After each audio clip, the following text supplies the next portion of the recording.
Alors, donc, on a le plaisir d'accueillir Étienne Mineur, qui est donc designer, éditeur, enseignant et enseignant associé à l'atelier de didactique visuelle sur cette année 2023-2024, et qu'on a le plaisir d'accueillir pour la semaine pour faire un workshop avec les étudiantes et les étudiants de l'atelier sur cette question des IA génératives, qui est donc le sujet de la conférence de ce soir qui donc s'appelle Design et intelligence complémentaire. Donc, Étienne, c'est une connaissance de longue date, puisque on vient de se dire que ça fait plus de 20 ans qu'on se 20 ans. connaît, qu'on venait régulièrement à l'atelier pour travailler sur ce logiciel Flash qui est désormais euh, disparu.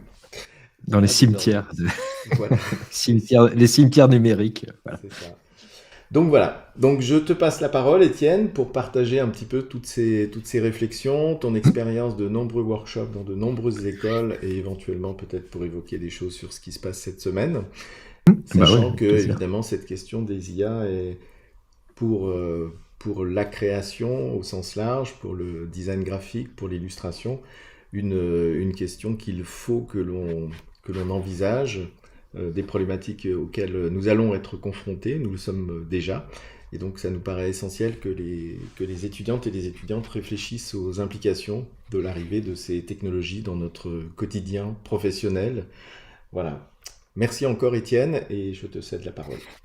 Ben, merci pour l'invitation. Donc, j'espère que vous m'entendez bien. Donc là, l'idée, c'est je vais vous faire une présentation là pendant 1 heure. Il y a des choses, je vais peut-être aller vite parce que je suis assez bavard et tout, donc je vais essayer de voir ça. Et donc là, l'idée, oui, moi, ça fait, donc je suis designer, hein, et là, ça fait 3 ans en gros que je travaille un peu avec les IA. Donc, disons que ça m'intéresse. Enfin, je ne vais pas dire travailler, mais en tout cas, j'expérimente. Et ça fait bien 2 ans que je fais régulièrement des workshops dans différentes écoles. Donc, c'est par rapport à cette petite expérience, je vais vous montrer des différents. Alors, je ne connais pas tout, hein, je ne suis pas mathématicien. Voilà, attention, moi, je suis un utilisateur de ces IA, mais je commence à bien connaître les tenants et les aboutissants, surtout dans le domaine de la création graphique. Voilà, donc c'est là-dessus que je vais me focaliser, sachant que tout ce que je vais dire, on peut à peu près le transposer dans le domaine de la musique, dans le domaine du texte, voilà, dans le domaine de l'animation, du chant, dans tout ce que vous voulez, puisqu'en gros, c'est les mêmes logiques qu'on retrouve dans ces intelligences artificielles. Donc, ce que je vous propose, c'est que je vais partager mon écran. Donc, ça, c'est un document assez rigolo que j'avais vu, une vraie étude. Hein, donc, dessous, j'ai le lien de la source. C'est la capacité de toutes ces intelligences artificielles dans le domaine de la reconnaissance. Alors, quand je parle d'intelligence artificielle, on va parler de machine learning et deep learning. Là, l'idée sur cette présentation, je ne vais pas vous faire un cours, d'ailleurs, j'en suis incapable, sur l'histoire des intelligences artificielles, sachant qu'il y a plein de types d'intelligence artificielle, il y en a plein de différentes. Celle qui marche actuellement, c'est ce qu'on appelle machine learning et deep learning. Voilà, d'accord. Donc là, quand je vais dire IA, ça sera ce type d'intelligence artificielle, sachant qu'il y en a plein d'autres. Et là, en fait, vous voyez, la barre horizontale, c'est au niveau 0, c'est la capacité humaine, et on voit que depuis les années 2000, même la reconnaissance d'écriture, c'est les années 90, hein, on voit la performance de ces systèmes de reconnaissance. Et comme vous voyez, dès 2015, alors 2012, on était dépassé au niveau de l'image, donc c'est marrant. C'est reconnaissance d'image, hein, c'est 2012 l'année.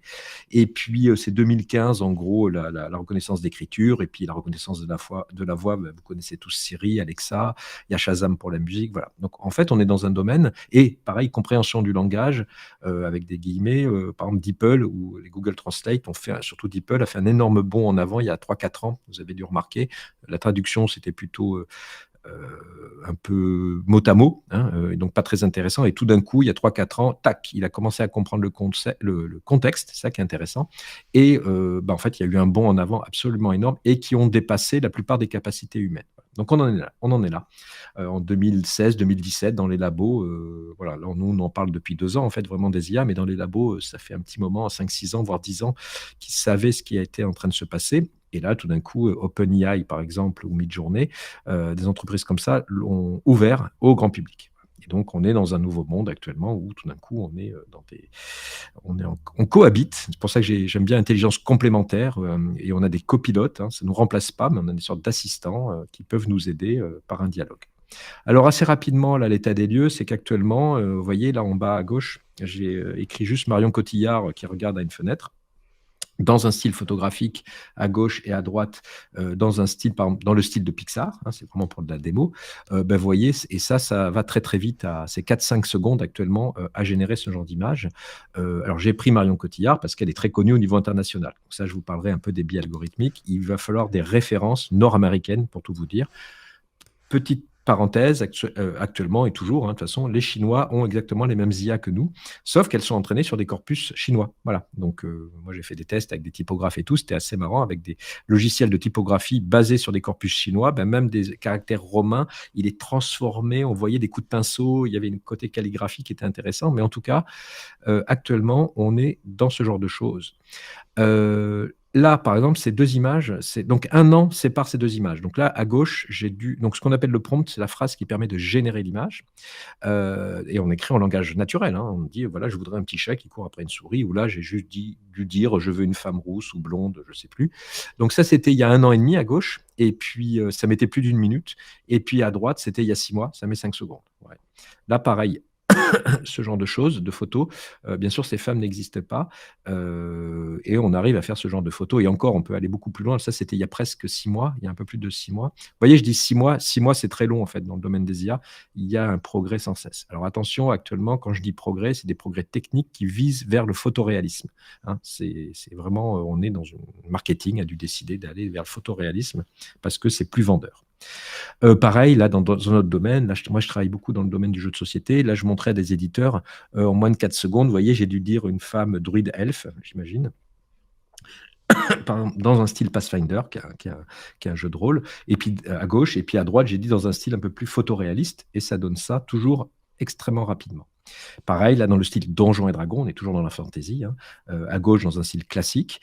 Et puis à droite, j'ai dit, bah, tu me le fais en miniature. Voilà, style miniature, et tac, il vous génère ça. Attention, ce n'est pas de la 3D, hein, ce sont des simulations d'images 3D, mais ça vous fait des planches de style très rapidement. Pareil, là, j'ai dit, tu me fais un designer graphique, un homme et une femme, dans le style d'Homer Simpson.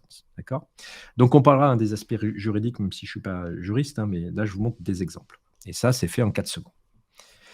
Pareil, là, je me suis amusé. Fais-moi un poster d'un film d'horreur dans un style asiatique.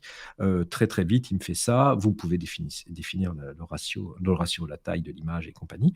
Attention, tout ce qui est police de caractère, il est complètement nul. C'est assez rigolo, même s'il commence à savoir écrire maintenant des mots plus ou moins cohérents. Mais là, si vous commencez à comprendre le chinois ou le japonais, je pense que ça ne veut rien dire. Il sait juste que statistiquement, on a des signes graphiques dans cette zone, donc il vous met des sortes de signes graphiques. Et comme je demandais dans un style asiatique, il vous met des caractères asiatiques. Mais pardon, il n'a aucune conscience de ce que c'est. Voilà, c'est vraiment statistique. Par contre, ça vous donne des planches de couleurs, des tendances, des choses qui peuvent commencer à être intéressantes, sachant que toutes ces images ne sont que statistiques, hein. C'est une sorte de moyenne de tout ce qu'il connaît sur Internet. Rapidement, là, j'ai fait un petit workshop la semaine dernière à l'ENSAD. Je me suis amusé. Vous voyez, le prompt en bas, c'est typographique poster, black and white, avec le texte ENSAD. Voilà. Donc, il a même fait SAD, voilà, qui me fait rire, en haut, parce qu'il comprend l'anglais, hein, par défaut, il est en anglais.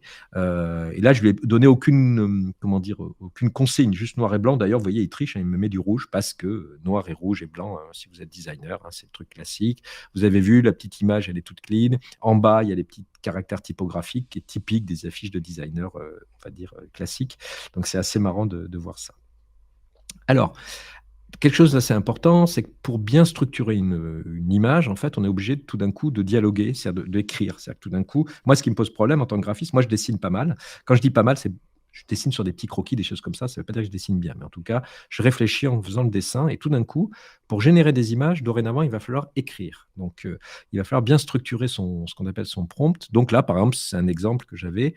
On a un prompt qui est bien structuré. Donc, on a vraiment un cadrage, le type de film, quel type de contexte, le sujet, le type de lumière et même des références historiques. Alors attention, les références historiques, vous voyez, c'est Life Magazine parce que c'est nord-américain et c'est connu. Et ça donne ça. Vous voyez, ça, c'est des images faites il y a 6 mois. Je pense qu'elles seront encore plus pertinentes actuellement, enfin, en tout cas, plus bluffantes, hein. Le mot bluff est très important. Voilà, donc ça donne ce genre de choses. Autre chose, par exemple, avec Tom Cruise, voilà, c'est toujours rigolo. Donc, Tom Cruise est connu. Si vous mettez Étienne Mineur, ben, ça va pas marcher. Vous allez voir. Enfin, Étienne Mineur, il va comprendre que c'est un nom français et il va faire un vieux monsieur que je suis, hein, mais pas du tout moi, et avec une image jaunie, une illustration un peu 19e siècle, parce que c'est un vieux prénom français. Et des fois, il y a un enfant à côté de moi, ben, parce que je m'appelle Mineur. Donc, lui, il pense qu'il y a un mineur à côté de moi. Voilà. Donc, il y a plein de quiproquos qui sont assez drôles comme ça. Clint Eastwood, il a eu beaucoup de mal à le faire vieux parce que statistiquement, Clint Eastwood, n'importe quoi, excusez-moi, Tom Cruise, excusez-moi. Justement, après, j'ai l'exemple avec Clint Eastwood, mais Tom Cruise a toujours la même tête depuis 30 ans. Voilà. Donc lui, il a beaucoup, beaucoup de mal à le faire vieux parce que pour lui, il n'a que des références de ce visage. Voyez. Alors que Clint Eastwood, ça a été beaucoup plus facile de le faire vieux. Vous voyez, il est un peu plus réaliste à droite parce qu'en fait, on a des images de Clint Eastwood de 20 ans à, je ne sais pas quel âge il a, 90 ans actuellement. Voilà. Et il a vieilli, il a accepté son visage, on va dire. Et on a beaucoup, beaucoup d'images sur Internet qui représentent, comment dire, Clint Eastwood. D'ailleurs, petite remarque, il a toujours une chemise de type cow-boy, c'est assez marrant. C'est-à-dire que visiblement, le style cow-boy est très prégnant. Je me suis amusé que Clint Eastwood est toujours en cow-boy. Alors, le mot intelligence artificielle est très problématique en français. Parce que le terme intelligence, pour nous, c'est l'intelligence. Mais aux États-Unis, pour les anglophones, intelligence, c'est aussi information. Vous voyez, l'intelligence service, c'est pas le service intelligent, d'accord. Et donc, nous, il y a une sorte d'équiproquo avec ce terme intelligence artificielle. Et en plus, tout ce qui est le mot intelligence, ce terme, personne n'est d'accord. C'est-à-dire qu'il n'y a pas de définition, en tout cas à ma connaissance, chez les philosophes, chez les biologistes, chez les mathématiciens, de qu'est-ce qui définit l'intelligence humaine. C'est extrêmement compliqué. Personne n'est d'accord. Mais en gros, là, c'est une définition que j'ai trouvée qui me semble pas mal. Donc, c'est l'intelligence artificielle et l'ensemble des théories et des techniques mises en œuvre en vue de réaliser des machines capables de simuler l'intelligence humaine. Et le mot le plus important, c'est simuler. Ce n'est que de la simulation, d'accord. C'est pas de l'intelligence. D'ailleurs, tous les étudiants, là, j'imagine du workshop, là, les étudiantes avec qui je travaille en didactique visuelle, je pense l'ont très vite compris. Hein, quand vous vous attelez au bout d'une heure avec ces IA, vous voyez très vite que le mot intelligence est totalement usurpé. C'est tout sauf intelligent. Par contre, statistiquement, elle a vu, ou il a vu, ou elle a vu, des milliards de photos, des milliards de textes. Elle est capable de synthétiser tout ça, de mettre ça comment dire, dans un espace latent, ça s'appelle, je vous expliquerai après. Mais en tout cas, il est capable de synthétiser tout ça et de le ressortir d'une manière ou d'une autre. Voilà. Mais le mot intelligence est très, très usurpé. Alors rapidement, ça c'est les trois papas du deep learning actuel, hein, ce sont des hommes. Alors il y a deux Français, enfin Français. À droite, c'est Yann Lequin qui est français. Au milieu, c'est Joshua Bengio qui est canadien mais qui est né en France, qui est né à Paris. Et puis à gauche, c'est Geoffrey Hinton, donc en 2012, qui est canadien aussi. Pardon. Et je suis à moitié malade. Et donc, c'est eux qui ont fait avancer ces algorithmes mathématiques qui ne marchaient pas depuis 40 ans. C'est-à-dire que ça existe depuis longtemps, le deep learning, mais ça ne marchait pas. Et il y a 12 ans, depuis 2012, voilà, il y a 12 ans, tout d'un coup, il y a eu vraiment un cap qui est passé. Tout ça, pourquoi? Parce que ces algorithmes fonctionnent, enfin, sont efficients s'il y a énormément de données en entrée. Donc, merci les réseaux sociaux, et aussi des calculateurs très puissants, merci les cartes NVIDIA, voilà, qui permettent de faire des calculs très rapides avec des coprocesseurs arithmétiques. Et la corrélation de l'augmentation de la puissance de calcul et de la masse absolument phénoménale que l'on fournit nous-mêmes gratuitement sur Internet, la corrélation des deux a fait que ces algorithmes marchent. D'accord, parce que ce sont des algorithmes qui se font en force. Alors, il y a quand même des femmes, hein, quand même, parce qu'on Mira Murati, qui est albanaise, elle, et qui est la directrice de technique d'OpenAI. Donc, c'est elle, en gros, qui a inventé ChatGPT, voilà, que vous devez connaître, qui est quand même assez exceptionnel. Voilà, parce qu'on est dans un monde très masculin, quand vous regardez un peu les mathématiciens et tout, et l'informatique, mais il y a quand même des femmes. Il y a beaucoup de femmes françaises, pour tout vous dire. Alors, petite explication, là, je ne sais pas si vous entendez le son en même temps que moi, je vais le baisser de toute façon. Comment marche je ne vais pas vous faire un cours sur la manière dont ça marche. D'ailleurs, il va y avoir un document qui m'a l'air très très bien avec les étudiants. Je pense qu'Olivier, je pense que tu pourras le diffuser en didactique visuelle. Il y a un groupe d'étudiantes qui est en train de travailler justement sur l'explication du fonctionnement de ces intelligences artificielles et surtout de la manière dont elles apprennent. Donc, on va diviser en deux grandes parties. Il y a de l'apprentissage non supervisé, excusez-moi, et de l'apprentissage supervisé. Donc, le non supervisé, c'est ce que vous voyez actuellement. On donne un but à cette IA. Donc là, c'est une IA qui devrait piloter des voitures autonomes. Donc, la seule chose qu'on lui dit à cette IA, il n'a pas d'intelligence. Hein. Voilà, tu as un réseau de neurones, tu peux avancer, reculer, tourner à droite et à gauche. Et le but du jeu, c'est de t'approcher du rectangle rouge. Voilà, c'est tout. Tu dois te garer là, tu te débrouilles et tu fais n'importe quoi. Il n'y a pas de stratégie. Les développeurs n'ont pas donner des consignes en amont, hein, c'est juste, elle se débrouille et elle va essayer des millions de fois, vous allez voir, des centaines de milliers de fois plutôt. Et petit à petit, par un système de récompense, de malus et de bonus, son réseau de neurones va se restructurer, un peu comme vous, quand vous, enfin moi aussi, hein, quand vous apprenez à faire du vélo, bah, petit à petit, votre cerveau se restructure, ou quand vous apprenez de la musique ou une nouvelle langue, et ben en fait, vous allez petit à petit restructurer toute une partie de votre cerveau. Ben, c'est exactement la même chose avec ces IA.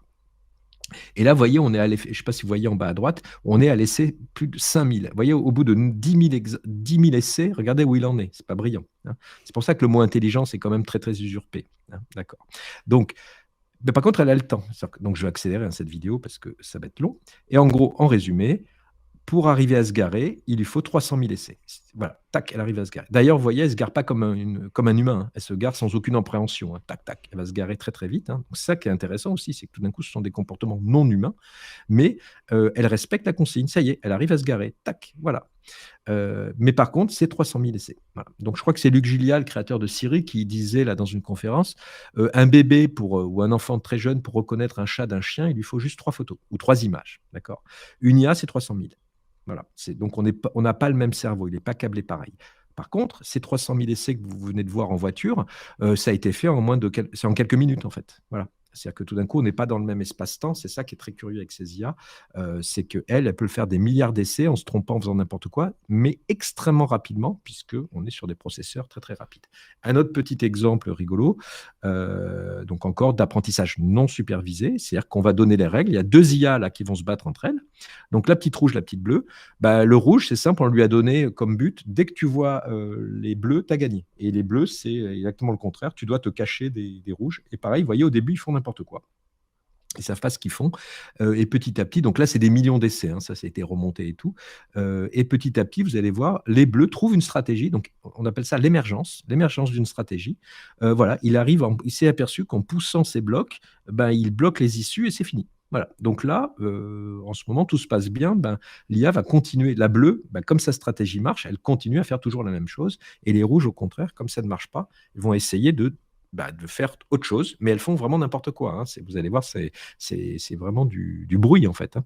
Et en fait, en testant des millions de fois, à un moment donné, regardez, le petit objet là, à gauche, n'a pas été utilisé. Et à un moment donné, on va dire qu'il a l'idée, mais il n'a pas l'idée. C'est complètement par hasard, il fait ça. Vous voyez, tac. Et là, ce qui se passe, regardez, une nouvelle stratégie va émerger.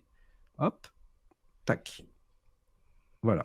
Et là, il arrive à le voir. Et là, les bleus sont un peu en panique, hein, puisque cette stratégie ne marche pas.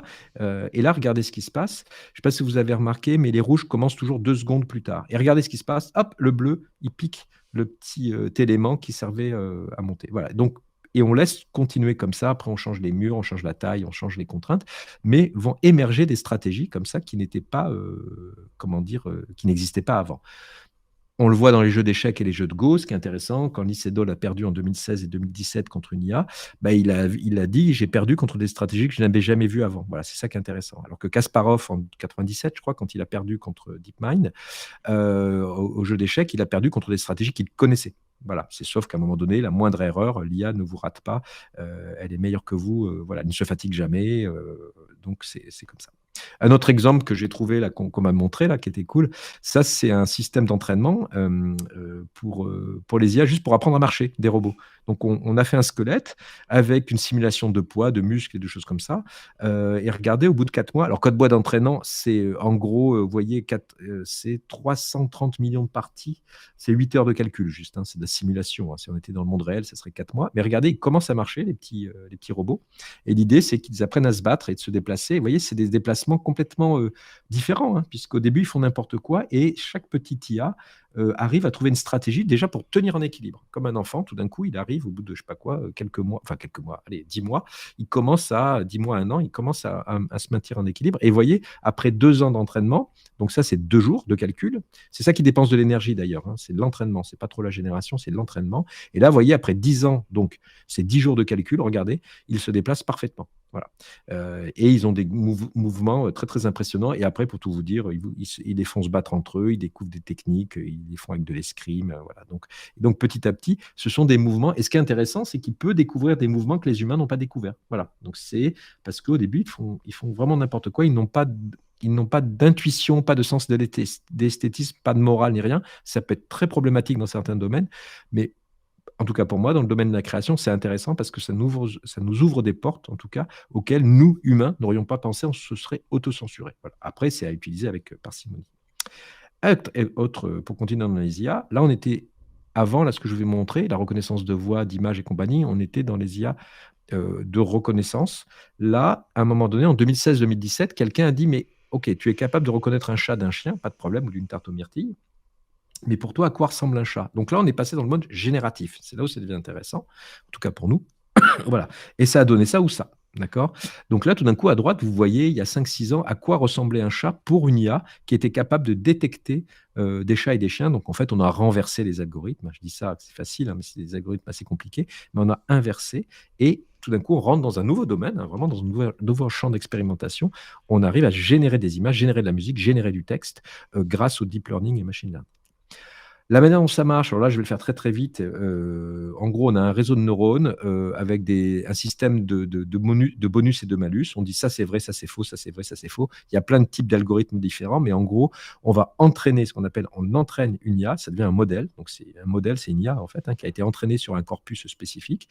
Et on lui dit, voilà, on lui montre des images, par exemple, on nous montre des images de chiens. Et là, il y a un humain hein, au début qui dit ça, c'est un chien. Et c'est ça qu'on appelle les intelligences, les entraînements supervisés. Tout à l'heure, ce que je vous ai montré avec les trucs automatiques, là, dans le type jeu vidéo, c'était non supervisé. On vous donne juste le but et à lui de se débrouiller tout seul. Là, au contraire, pour tout ce qui est texte et reconnaissance, il faut qu'un humain lui dise ça, c'est un chien. D'accord. Ça, c'est un chat, ça, c'est un écureuil, ça, c'est un homme, ça, c'est une femme. Donc, il est obligé de le faire. Et donc, à partir de là, on entraîne un réseau de neurones. Et à partir de là, je vais très vite, on a chaque élément graphique a un embedding, c'est un tableau de vecteurs. En gros, on transforme ça par un système mathématique. Et après, on va comparer ces tableaux de vecteurs. Hein, ce sont des mathématiques statistiques. On les compare. Donc, on peut comparer le mot dog et l'image numérique chien. Et si les embeddings sont plus ou moins proches, alors on dit que ça doit être un chien. D'accord. S'ils sont différents, si le tableau de chiffres est différent, alors on dit que ce n'est pas un chien. Voilà, le mot chat ne correspond pas à cette image. Voilà. Et après, ce qui est intéressant, en tout cas pour l'image, c'est qu'on a encodé tous ces éléments graphiques et on va pouvoir les décoder. Donc, on les a encodés dans on va dire dans des grosses bases de données statistiques. Hein, ça s'appelle l'espace latent, c'est un espace sémantique à une dimension. Donc, c'est-à-dire que suivant la manière dont vous allez parler, suivant le contexte, par exemple, si je vous parle de nature pendant 10 minutes et tout d'un coup je vous parle de quelque chose qui vole, vous allez penser à un oiseau. Par contre, si je vous avais parlé de moteur à réaction avant, vous allez penser à un avion. Mais c'est la même chose. C'est-à-dire que tout d'un coup, suivant notre prompt, la manière dont on va lui parler, on va influencer ses références. D'accord. Et à partir de là, il va décoder. Donc, il part d'un bruit pur et dur. Et à partir de là, dans ce bruit, ces IA ont été entraînés pour faire du denoising, donc en français, pour enlever du bruit. Et dans ce bruit, il va essayer de voir des images qu'il connaît. D'accord. C'est exactement comme quand on regarde un nuage, je vous montre après. Donc là, vous voyez, c'est en temps réel, ce que vous allez voir. Alors, c'était l'année dernière sur une IA qui s'appelle Stable Diffusion qui est installée sur ma machine. Je lui ai dit, je veux un chat noir dans les rues de New York. Au début, il commence par une image entièrement bruitée. Je trouve ça génial, hein, pour tout vous dire. Ça a juste 2 ans, hein, ce genre de technique, 2-3 ans. Ça s'appelle des diffuseurs. Donc, on part du bruit complètement. Et dans ce bruit, comme il a été entraîné, lui, pour reconnaître des chats, par exemple, dans ce bruit, il essaye de reconnaître des chats en bougeant plus ou moins les pixels. Et étape par étape, il affine ce genre d'image petit à petit, comme vous, quand vous clignez des yeux. Là, d'ailleurs, si vous clignez des yeux, là, sur l'écran, vous allez voir petit à petit, je crois que vous le voyez en bas à droite, un chat noir, voilà, qui va commencer à... Là, on est en temps réel. Hein, j'ai pu capturer l'image se faire petit à petit, étape par étape. Donc maintenant, c'est 4 secondes et c'est beaucoup plus réaliste. Hein. Ça, c'est une IA d'il y a 2 ans, 1 an et demi, pardon, ou 1 an. Stable Diffusion, une vieille version. Voilà. Donc, j'attends la fin. Voilà. Et donc là, on arrive là. Donc là, bien sûr, l'image est très bizarre. D'ailleurs, je le trouve plutôt bien, en fait. Et j'ai quand même une sorte de chat noir dans les rues, je ne sais pas quoi, mais en tout cas dans une rue d'une ville. Voilà. Et en fait, ça utilise, là, je ne sais pas si vous voyez en vidéo avec la compression, mais là, j'ai arrêté le process au bout de 10 secondes et on commence à distinguer les formes à gauche du koala. Vous voyez, dans ce bruit, il arrive à distinguer. Ce qui est intéressant aussi, c'est qu'à chaque fois que vous relancez le prompt, c'est-à-dire que si vous dites je veux un chat noir dans la rue de New York, à chaque fois que vous relancez l'IA, ça sera toujours une image différente. C'est intéressant ça. L'image sera toujours unique parce qu'il va partir d'une image bruitée différente, hein, en aléatoire. Donc ça, c'est intéressant, ça s'appelle le seed, la graine, hein, de base. Et donc là-dessus, c'est comme on a des photos, vous voyez, lapsus, on a des images artificielles totalement unique. On ne peut pas la refaire. Alors, on peut le refaire hein, techniquement, mais normalement, on ne peut pas la refaire. Et ça prend un peu, ces IA utilisent un peu notre principe de fonctionnement, hein, la pareidolie. Là, ce sont des vraies images, hein, ce pas des images générées par des IA, on pourrait, hein, mais en fait non. En fait, je pense que tout le monde voit en haut à gauche un super nounours, en bas à gauche, oui, en haut à gauche un nounours, en bas à gauche un chat et à droite un lapin. Et alors que ces nuages n'ont aucun rapport avec le lapin. Et en fait, la pareidolie, c'est notre faculté à projeter du sens sur quelque chose qui n'en a pas. Voilà. Donc on peut voir des fois dans une tache d'encre une forme X ou Y, sachant que bien sûr cette tache d'encre n'a aucun rapport avec le petit éléphant que vous voyez dans votre tête, d'accord? Mais on a été entraîné, on a vu des milliards d'illustrations, pas des milliards, mais en tout cas beaucoup d'illustrations de photos ou d'illustrations d'éléphants, et pardon, on a déterminé des patterns, et dans cette tache d'encre, ça peut nous faire penser à ce genre de forme. Et les IA fonctionnent exactement de la même manière. C'est pour ça que c'est très perturbant. Excusez-moi. Parce que en fait, c'est un rapport assez proche de notre fonctionnement. Les outils actuels, je vais assez vite. Alors là, ça va être très dépassé. Je pense que dans 6 mois, ça sera différent. Bon, il y aura toujours OpenAI, hein, que vous connaissez, avec DALL-E et ChatGPT. Donc ChatGPT, c'est le plus célèbre. Hein, ça date juste un an, hein, ChatGPT. Alors avant, il y a eu GPT-3, GPT-2, GPT-1 que je ne connaissais pas. Le 2, je le connaissais, il est en open source. Mais ce sont des agents conversationnels très, très puissants. Hein. La version 4 est vraiment époustouflante. Actuellement, elle permet même de mettre des images, des sons. Enfin voilà, les multimodales, ce qu'on appelle, c'est-à-dire qu'on dialogue aussi bien avec un croquis, un dessin, du texte, hein, majoritairement, et elle peut répondre en images, en texte et bientôt en son. Même en son, je crois, sur mon téléphone, elle peut me répondre en voix de synthèse. Donc, c'est très impressionnant. Il y a DALL-E, c'est la partie pour l'image. Donc, ils utilisent aussi des diffuseurs, donc ils sont capables de gérer des images. Et leur concurrent dans le domaine de l'image, c'est Midjourney, qui est spécialisé dans l'image et qui est assez performant. Très, très performant, honnêtement. Et vous voyez, il y a une barre noire. Je les ai mis là en noir parce qu'ils ne sont pas du tout en open source. Eux, ils sont très problématiques puisque aussi bien les algorithmes que leur corpus d'entraînement est inconnu. Voilà. Alors, on s'en doute. Hein. En gros, OpenAI, il a dit, ils ont aspiré tout l'Internet anglophone. Tout, 100%. Voilà. Comme ça, c'est vite fait. Alors, ce qui était disponible, hein, bien sûr, ils peuvent normalement, c'est pour ça qu'il y a peut-être des procès qui arrivent, normalement, ils n'ont pas le droit d'aller derrière les paywalls. C'est-à-dire qu'ils n'ont pas le droit d'aller, par exemple, sur le New York Times, je crois qu'il y a un souci en ce moment, normalement, ils ont le droit de prendre que les articles en libre accès. Voilà, normalement, ils n'ont pas le droit d'aller plus loin. Donc, on verra ce qui s'est passé. Et après, il y a le monde de l'open source qui est extrêmement actif. Par exemple, pour l'image, c'est vraiment la base de tout, c'est Stable Diffusion, qui est un algorithme, il y a une IA qui est disponible et qui a des milliards enfin pas des milliards, hein, des milliers de sous-parties, des gens qui peuvent le reprendre, qui peuvent l'adapter, voilà, qui permet d'aller très très vite. Et on a par exemple des sites comme Hugging Face, ce sont des sites qui permettent de retrouver toutes ces IA en open source. Et il y a encore, tout à l'heure, je suis allé voir, il y en avait plus de 500 000 modèles. Donc, il n'y a pas que Midjourney, DALL-E et Stable Diffusion, il y en a 500 000 à disposition à tester. Alors, toutes ne sont pas efficientes, toutes ne sont pas pertinentes, certaines marchent plus. Il y en a pour les mathématiques, pour la cuisine, pour la chimie, pour les matériaux, il y en a vraiment pour tout. Hein. Les IA, là, nous, on parle vraiment de la partie image, mais la partie image, c'est tout petit par rapport au reste. Vous pouvez imaginer que dans la médecine, la physique ou même les mathématiques, il y a énormément d'IA très spécialisées. Et après, il y a des outils, je vais vous montrer très rapidement, qui commencent à arriver comme Exactly, Firefly, hein, donc c'est la partie d'Adobe, où il y a Runway pour les animations. Et aussi, chose assez importante qu'on peut faire, c'est installer sur sa propre machine certaines IA. Donc, par exemple, on peut installer Stable Diffusion sur sa propre machine. Donc, vous n'êtes pas en ligne et vous pouvez générer vos images vous-même, avec d'ailleurs comme modèle vos propres images. Voilà. Donc, on commence à personnaliser grandement toutes ces IA. C'est encore un petit peu geek pour tout vous dire, pour l'installer. Il faut une machine assez performante. Hein. Il faut un PC avec une carte NVIDIA la plupart du temps, ou un Mac avec du M1 ou M2 comme processeur, donc, parce que ça réclame pas mal d'énergie. Voilà, ça, c'est les outils là, que les étudiants avec qui je travaille, et puis moi-même, hein, on utilise souvent. Voilà, ça, vous pouvez faire une capture d'écran. Ça sera, je pense, obsolète dans 6 mois, mais c'est pas très grave. Vous pouvez voir tout ça. Voilà, là c'était juste avant Noël, il y en avait 425 000 pour tout vous dire, des modèles, donc des IA entraînés, et tout à l'heure j'y suis allé, il y en avait 100 000 de plus. Donc en 3 semaines, il y a eu 100 000 nouveaux modèles à disposition. Voilà, ce qui est quand même, juste pour vous montrer la vivacité, et actuellement c'est une vraie explosion chez les mathématiciens et dans tout ce domaine de recherche, hein, c'est vraiment assez exceptionnel. Exactly, c'est un outil assez pour les graphistes, hein. Là, c'est vraiment pour les illustrateurs et les graphistes. C'est une intelligence artificielle, donc sur le web, qui m'intéresse beaucoup. J'ai vu des étudiants l'utiliser souvent, qui permet de créer son propre modèle. Donc, par exemple, là, c'est vraiment un exemple. Là, j'ai fait des captures d'écran de mon écran, hein, en live. Je m'étais fait toute une série de petites images à partir de photos que j'avais vectorisées. Voilà, je m'étais fait un petit style graphique à moi. Pardon, vous voyez, là, je suis en train de les regarder. Style, test style, voilà. Donc, j'avais fait ce genre d'image, vous voyez. À partir de photos, je les avais, bref, j'avais contrasté les couleurs, j'avais fait des aplats de couleurs et après, je les avais vectorisés. Voilà. Donc, ça faisait ce genre de photos d'images.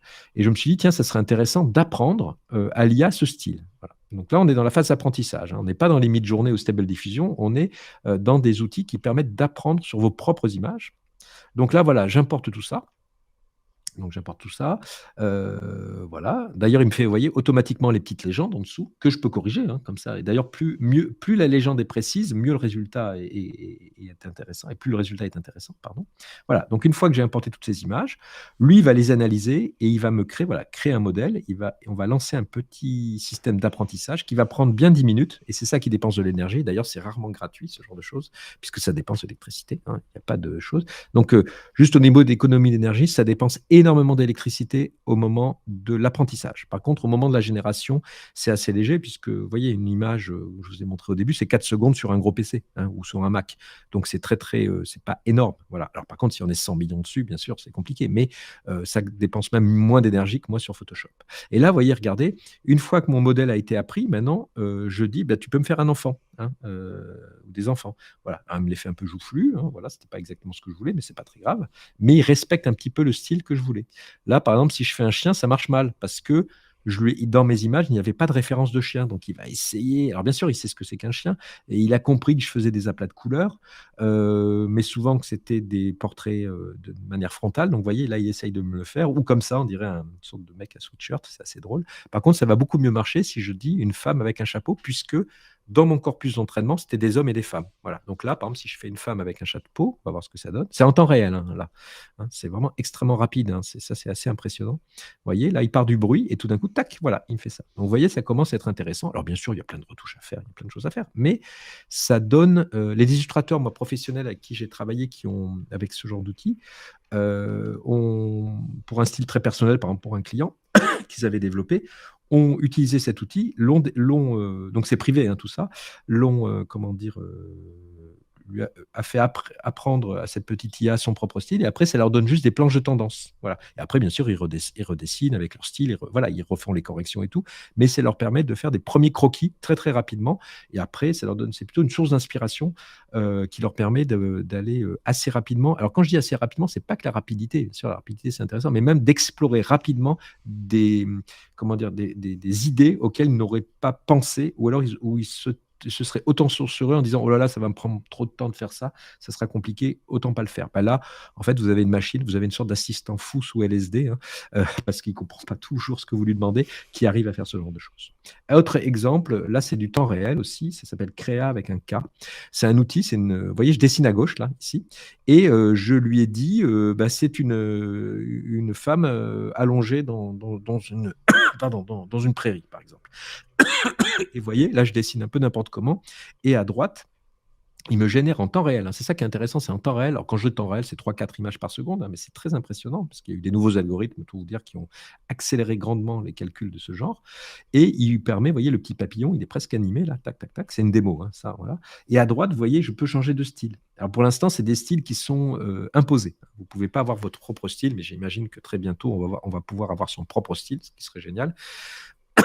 Donc là, ça donne des images un peu kitsch, mais c'est juste pour vous montrer, c'est une sorte d'autre nouveau moyen de dessiner, de faire des croquis, des storyboards. Alors moi, je sais que ça sert beaucoup pour des storyboards, en fait, où on permet de vraiment tester très très rapidement certaines comment dire, possibilités. Voilà. Donc là, voilà, je mets des petits papillons. Je voulais vous montrer, voilà, là par exemple, regardez, je vais agrandir le cou, là, tac, tac, tac, j'ai juste à déplacer ces formes, change la couleur, tac. Voilà, il croit même que c'est une grande fleur à un moment donné. Voilà. Donc ça, c'est un nouveau moyen de dessiner, en fait. Voilà, ça ne vous empêche pas de dessiner, c'est ça que je trouve très, très intéressant. Alors bien sûr, là, les dessins sont atroces à gauche, mais si vous dessinez bien, bah, le résultat sera d'autant mieux à droite. Voilà. Et après, si on peut mettre son propre style dessus, là, on aura quelque chose de très, très étonnant. Voilà. Donc c'est une sorte de dialogue temps réel entre son propre dessin et la moindre retouche est répercutée sur l'objet final. Autre chose, là, c'est des outils open source là, qui sont sortis cet été, au mois d'août donc 2023, je précise, hein, si les gens voient la vidéo plus tard, qui permet, à partir d'images réelles ou pas, hein, de faire des corrections, vous voyez, mais d'une manière intelligente, vous voyez. C'est-à-dire qu'il comprend que là, on a vraiment voilà, une voiture et que si elle se déforme comme ça et pas n'importe comment. Voilà, l'éléphant, on peut lui faire bouger sa trompe, vous voyez, le lion, on peut lui ouvrir sa gueule. Il va vraiment le faire d'une manière, on va dire, entre guillemets, intelligente. Photoshop l'a intégré dans ses outils, hein, là ils sont assez forts. Ils étaient un peu à la traîne pour tout vous dire, mais honnêtement, ils ont intégré d'une manière assez intelligente dans leur système de calque. Voilà, donc je ne suis pas devin, mais tout ce que je peux vous dire, c'est que je pense que les IA vont s'intégrer dans tous nos outils du quotidien, voilà, petit à petit, sans le dire. Il y a même des gens, là, moi j'avais vu des étudiants qui ne pensaient pas que c'était des IA qui faisaient ça. Si, votre correcteur orthographique, votre Google Translate, Photoshop est bourré d'IA, Adobe Premiere aussi, il y a plein d'IA, voilà, il y a plein de systèmes d'IA à peu près partout qui vont être là pour nous aider à droite à gauche, mais d'une manière un peu cachée.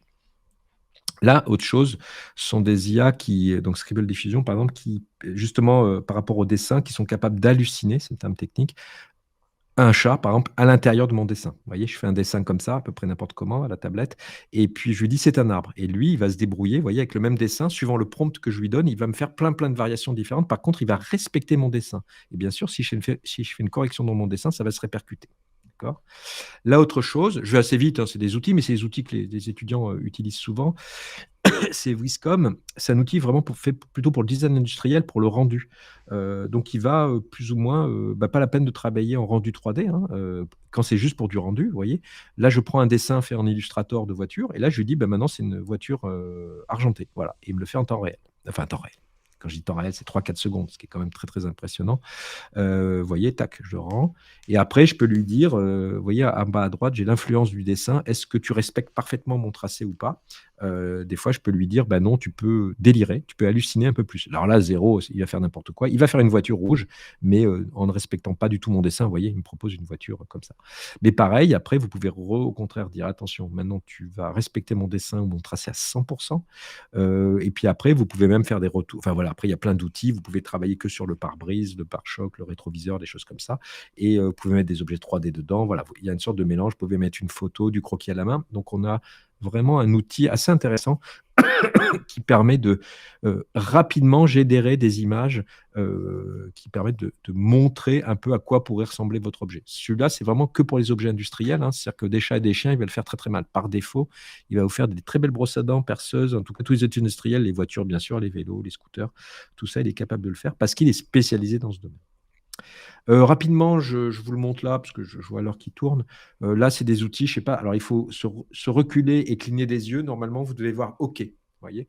Donc, ça, c'est des algorithmes assez rigolos. Où là, par exemple, si vous clignez des yeux, vous devez avoir Google. On est capable, voilà, c'est des petits algorithmes qui sont disponibles sur Hugging Face. Quand je dis petit, hein, je pense que ce n'est pas petit du tout, mais c'est des outils qui commencent à arriver où on peut générer des images qui n'étaient pas possible à faire avant. Voilà. Ça commence à devenir intéressant. C'est-à-dire que si c'est pour moi en tout cas, ma position, si ces IA ne sont utilisés que pour reproduire l'existence, pas très intéressant. C'est comme l'image de synthèse, c'est comme tous ces outils numériques. Si c'est que pour reproduire l'existant, pourquoi pas, hein. Ça peut marcher, mais ce qui est intéressant, c'est d'aller un peu plus loin. Au niveau de l'animation, c'est pas encore satisfaisant. Voilà, là, c'est des vrais exemples, hein, voilà. Là, donc, c'est du texte to vidéo. Donc, vous vraiment, vous promptez, là, c'est ce qui a marqué, là, voilà, extérieur, Jungle River, voilà. Ça fait ce genre de choses. Donc, c'est plutôt impressionnant, hein, parce que ça demande, vous voyez, c'est de l'animation, hein. On est tout d'un coup, on est à 30 images par seconde, c'est extrêmement complexe, mais ça fait encore très IA. Voilà, on a du mal à se séparer, alors que sur l'image fixe, honnêtement, on peut vraiment arriver à bien contrôler son style, son graphisme. Il y a encore des problèmes, mais quand même, alors que là, vous voyez, en animation, c'est pas encore tout à fait ça. J'avance. Là, je vous présente mon fils Elio qui râle.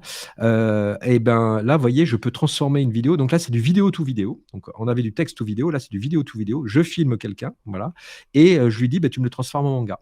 Voilà. Et là, ce qui est intéressant, c'est que le tracé est pas mal, le mouvement est très très fluide. Par contre, vous voyez, ça vibre dans tous les sens, puisque pour chaque image, il hallucine. C'est-à-dire qu'il a du mal à faire une cohérence entre toutes les images. Et d'ailleurs, vous avez vu son t-shirt Minecraft, c'est passé assez vite. Je sais pas, attendez, je vais vous le remettre. Vous voyez, regardez là, au début, c'est traduit en manga et en caractère asiatique. Voilà, c'est assez marrant. Et la bibliothèque derrière, vous voyez, ma bibliothèque, bah, en fait, il imagine plein de bouquins différents. Je pense que si je devrais filmer en plus gros, il me montrerait des bouquins japonais ou des choses comme ça. Donc, c'est assez intéressant de voir ça. Donc, il est influencé par la culture, par sa culture. C'est-à-dire que l'IA, là, a été entraîné que sur des mangas asiatiques, donc lui, il ne connaît que ça. Donc, quand vous lui montrez un livre ou une typo, lui, il a traduit dans son propre caractère et il ne connaît que les caractères d'origine chinoise. Autre chose, là c'est des outils, par exemple, de NVIDIA. C'était des outils il y a 3-4 ans, hein, ça.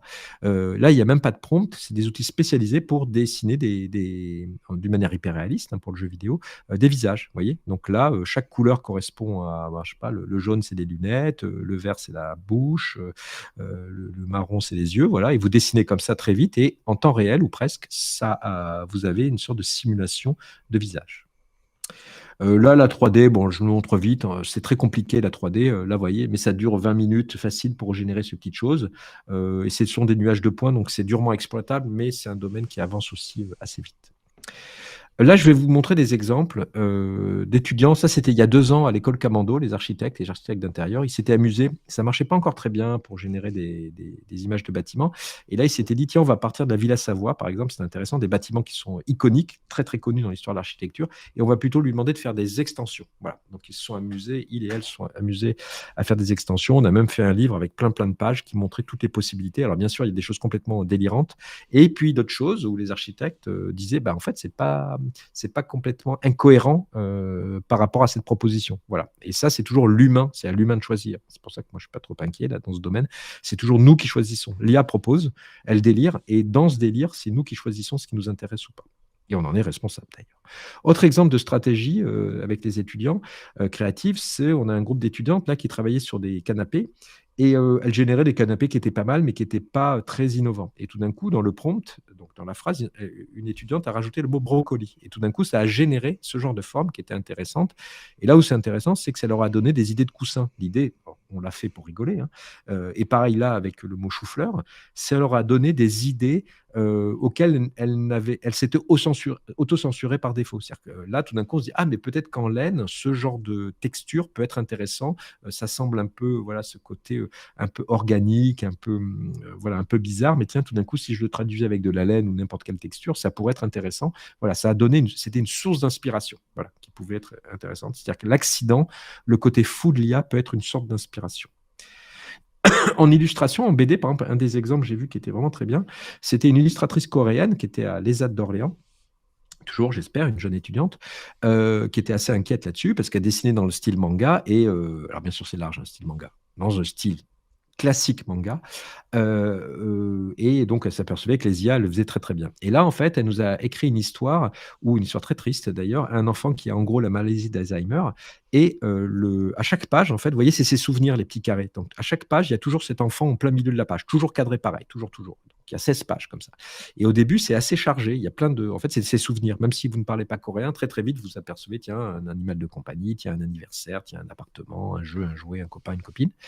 Et à chaque fois que vous tournez la page, il y a de moins en moins de cases. Et à la fin, vous avez ce petit personnage tout seul dans une page blanche. Voilà. Et là, c'était très émouvant, pour tout vous dire. Et c'est intéressant parce que tout d'un coup, là, cette illustratrice a compris que c'était la mise en scène et le blanc et le vide même qui allait créer du sens et de l'émotion, ce que ne peut pas faire l'IA pour l'instant. Je dis toujours pour l'instant parce que les développeurs avec qui je travaille disent oui pour le moment. Mais en tout cas, actuellement, ce qui est intéressant, c'est comme le montage au cinéma, c'est pas les plans, c'est pas les plans peuvent dire quelque chose, mais c'est plutôt le montage qui va créer du sens par rapport à votre image. Donc là, elle s'est servie des IA, des images générées comme de matière première, et elle les a mis en scène. Et c'est sa mise en scène humaine qui a été très signifiante.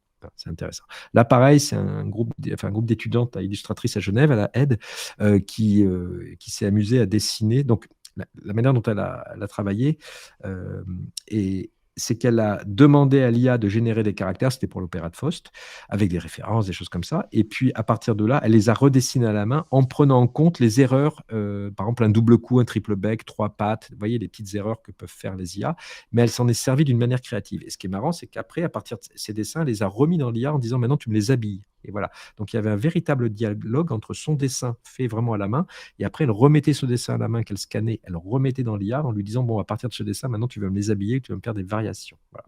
Et à la fin, ça fait tout un petit projet en réseau graphique qui était assez beau.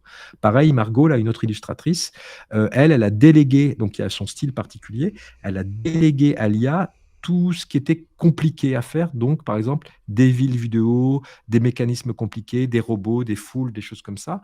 Et donc, elle a délégué à l'IA tout ça.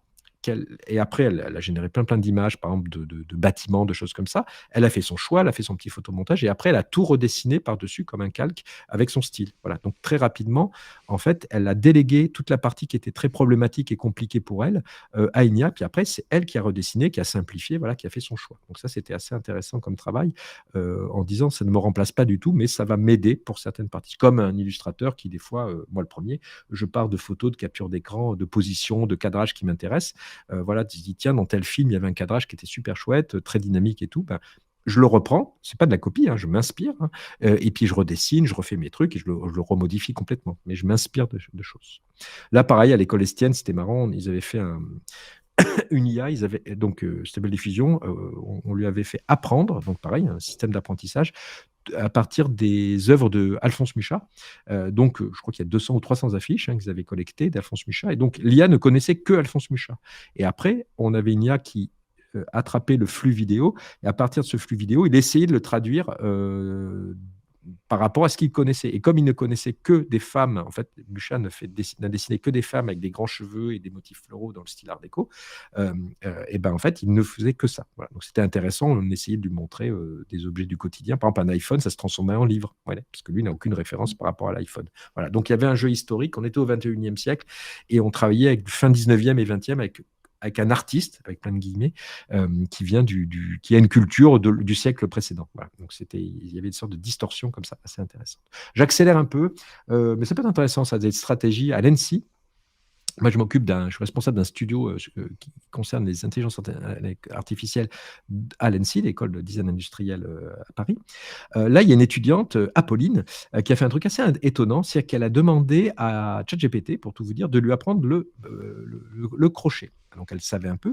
Et en fait, ce qui est assez intéressant, c'est qu'il lui a appris, elle l'a suivi d'une manière presque aveugle, ce qu'il lui demandait. Et comme des fois il y avait des erreurs, en fait, il est, comment dire, en collaboration avec ChatGPT, elle est arrivée à créer des nouveaux points. Voilà, le point étoile, par exemple, qui est inventé par ChatGPT, c'est des points qui n'existent pas. Et à droite, par exemple, vous voyez, il y a une sorte de forme un peu bizarre qui est assez belle. Alors, en photo, c'est très compliqué, mais tout d'un coup, ça partait en volume parce qu'il y avait une erreur de la part de ChatGPT qui ne connaît pas. Hein, ChatGPT, c'est que des statistiques, il ne connaît pas notre monde réel, hein, il ne connaît pas la gravité, il ne connaît pas les textures, il ne connaît pas le chaud, le froid, tout ça, il ne connaît rien du tout.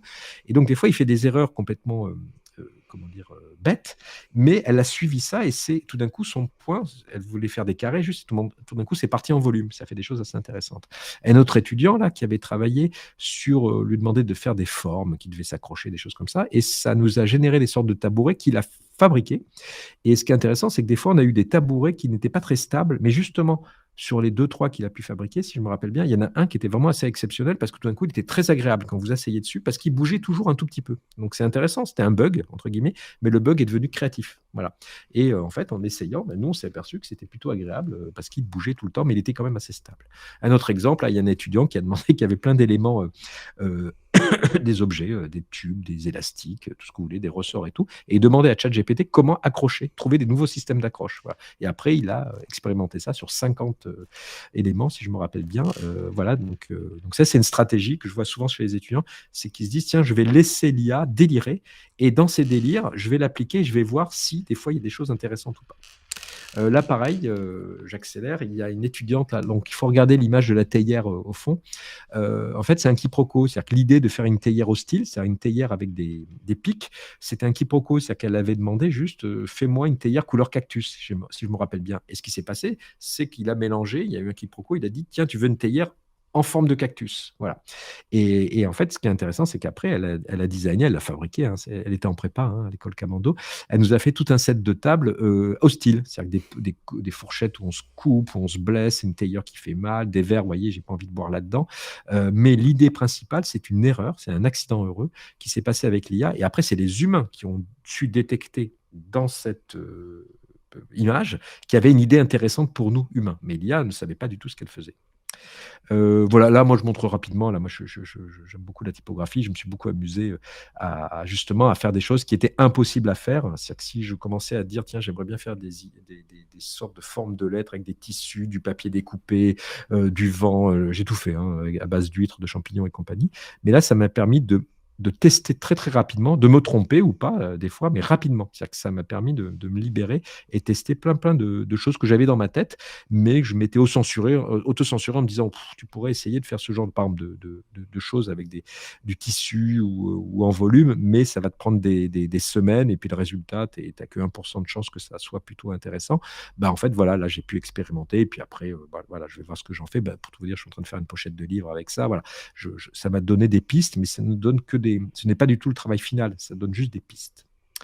Là, ah oui, alors les biais algorithmiques. On va rentrer dans les trucs moins drôles. Là, j'accélère parce que je vois qu'il ne reste plus que 10 minutes, en gros. En fait, là, vous voyez en haut, c'est une IA chinoise. J'avais des étudiantes chinoises l'année dernière qui me montraient leurs IA et donc c'était rigolo. Vous preniez des photos, enfin, vous aviez une photo et vous la transformez en manga.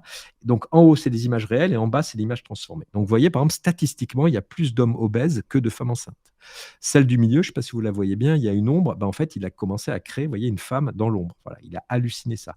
Puis celle qui me fait bien rire, là, celle de droite, vous voyez, cette jeune fille au milieu s'est transformée en chien. Pourquoi? Parce que, a priori, il y a un gros contraste entre son visage, entre le haut qui est surexposé et le bas qui est sous-exposé. Et en plus, il y a le lustre. Et lui, il a cru que c'était statistiquement, hein, en hallucinant, il a cru que c'était une oreille de chien. Voilà. Donc, on a des biais algorithmiques comme ça qui sont plutôt rigolos. D'autres qui sont moins drôles, vous voyez. People you can trust, donc les gens de confiance.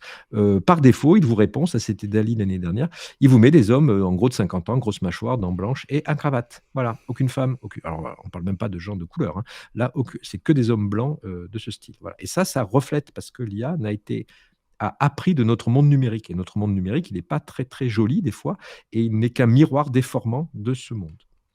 Pareil, là, si je m'amuse à dire graphic designer, vous voyez, 100% du temps, c'est un mec un peu fatigué de 40 ans, un peu velu, avec des lunettes. Vous voyez, il n'y a pas de femme. Si je dis art director, voilà, c'est ça. C'est typique d'un style de directeur artistique d'agence occidentale, hein, américaine, européenne, qui vous voulez. Moi, le premier. Pareil, si je mets CEO, donc PDG, regardez, c'est toujours un homme, là, plutôt la trentaine, 30-40 ans, et toujours assis dans un gros fauteuil, et visiblement, il ne fait rien. Et les femmes, elles sont là. Voilà, si vous faites marketing manager, 100% du temps, c'est une femme. Voilà, dans un style très LinkedIn, photo de profil de LinkedIn. Vous voyez, donc je pense que les historiens vont s'amuser dans 100 ans ou 50 ans. Voilà, c'est la représentation statistique d'une marketing manager. Pareil, la femme la plus belle du monde, vous voyez, il y a plusieurs versions dans Midjourney. Hein. La version 4, voilà, à gauche, voilà, alors, on avait beaucoup de blondes. Maintenant, tout d'un coup, elles deviennent un peu brunes. Mais vous voyez un style particulier. À droite, vous voyez, il y a eu un nouvel entraînement sur un nouveau corpus un peu plus récent. Et tout d'un coup, on voit que l'esthétique des femmes change. Vous voyez, TikTok a fait des ravages, ou les filtres Instagram et TikTok. Vous voyez, on a un changement vraiment de la représentation statistique de la beauté féminine statistique. On est d'accord. Pareil, là, c'est la version 6, toute nouvelle version, où là, vous voyez, on est dans, je ne sais pas ce qui s'est passé d'ailleurs, on est dans des sortes de trucs, il faut des taches de rousseur, des lèvres toujours pulpeuses, des yeux très clairs. Voilà, il y a vraiment des fleurs, des choses comme ça, et c'est toujours le même prompt. Mais on voit l'influence de l'apprentissage, du corpus d'apprentissage. Pareil sur les hommes, hein.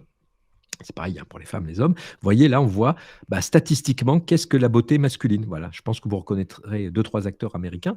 Voilà, c'est de cheveux longs, hein, beaucoup, hein, vraiment très velus. Voilà, on reconnaît Brad Pitt, Jason Momoa, voilà, des choses comme ça.